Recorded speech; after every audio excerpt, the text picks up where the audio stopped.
जब किसी आम आदमी पर कानून का शिकंजा कसता है तो सालों तक अदालतों के चक्कर लगते हैं। लेकिन जब सवाल एक चर्चित आईएएस अधिकारी पर लगे, करोड़ों की सरकारी जमीन से जुड़े कथित घोटाले का हो, तो हर अदालत का हर फैसला सुर्खियां बन जाता है।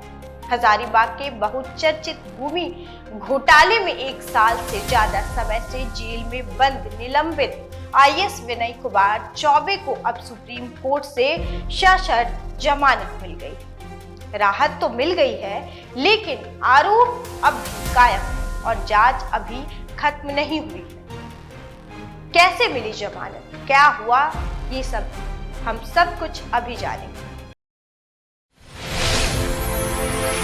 झारखंड के चर्चित निलंबित आईएएस अधिकारी विनय कुमार चौबे को सुप्रीम कोर्ट से बड़ी राहत मिली है। जस्टिस वीवी नागरत्ना और जस्टिस उज्जवल भुइयां की पीठ ने हजारीबाग भूमि घोटाले से जुड़े मामले में उनकी जमानत याचिका मंजूर करते हुए उन्हें सशर्त जमानत दे दी। आपको याद होगा, यह वही मामला है जिसमें एंटी करप्शन ब्यूरो यानी एसीबी ने आरोप लगाया था कि हजारीबाग में उपायुक्त रहते हुए सेवायत, खास महल और वन भूमि जैसी सरकारी प्रकृति जमीनों की कथित अवैध खरीद बिक्री हुई। आरोप है कि फर्जी दस्तावेज तैयार कर जमीन की प्रकृति बदली गई और बाद में उसे निजी लोगों के नाम पर स्थानांतरित किया गया।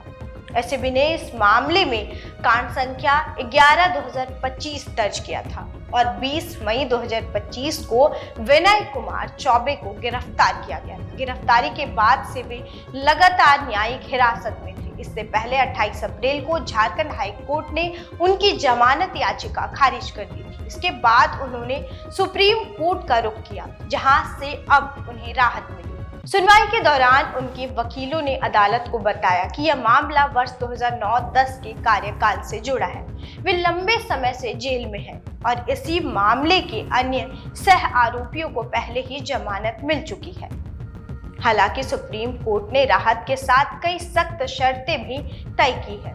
अदालत ने स्पष्ट किया कि विनय चौबे बिना अनुमति देश नहीं छोड़ेंगे, मामले से जुड़े किसी भी गवाह से संपर्क नहीं करेंगे, उन्हें प्रभावित करने की कोशिश नहीं करेंगे और जांच एजेंसियों के साथ पूरा सहयोग करेंगे।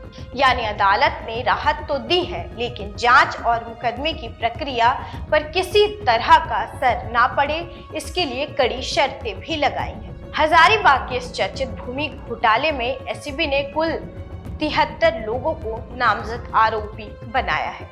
एफआईआर में विनय चौबे के अलावा उनके करीबी विनय सिंह, उनकी पत्नी स्निग्धा सिंह, हजारीबाग विधायक प्रदीप प्रसाद, तत्कालीन अंचलाधिकारी शैलेंद्र कुमार, ब्रोकर विजय सिंह समेत कई अन्य लोगों का भी नाम शामिल है। जांच एजेंसी का आरोप है कि सरकारी और संरक्षित श्रेणी की जमीनों के रिकॉर्ड में कथित हेरफेर का नियमों के विपरीत निजी लोगों को लाभ पहुंचाया गया। यही आरोप इस पूरे मामले को झारखंड के सबसे चर्चित भूमि विवादों में शामिल करते हैं।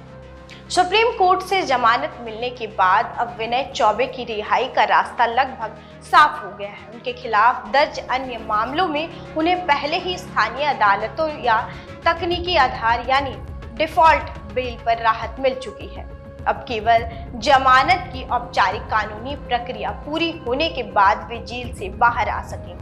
वे पिछले 1 वर्ष से अधिक समय से न्यायिक हिरासत में रहे।